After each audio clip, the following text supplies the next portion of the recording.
HSC 2025 যারা physics second paper পরীক্ষা দিবা তাদের জন্য শর্ট সিলেবাস। প্রথম অধ্যায় তোমাদের তাপগতিবিদ্যা। এই তাপগতিবিদ্যা থেকে একটি সৃজনশীল বাংলাদেশের সকল বোর্ডে 100% থাকবে। স্থিরতরিৎ আর চলতরিৎ দুইটার থেকে আলাদা আলাদাও প্রশ্ন আসতে পারে, আবার দুইটি মিলিত একটি প্রশ্ন এখানে থাকতে পারে।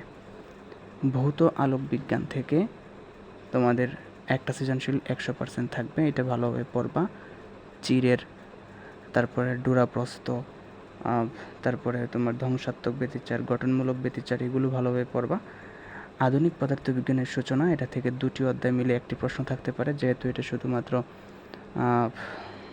আংশিক চ্যাপ্টার, এটা দুইটা অধ্যায় মিলে একটা প্রশ্ন থাকতে পারে।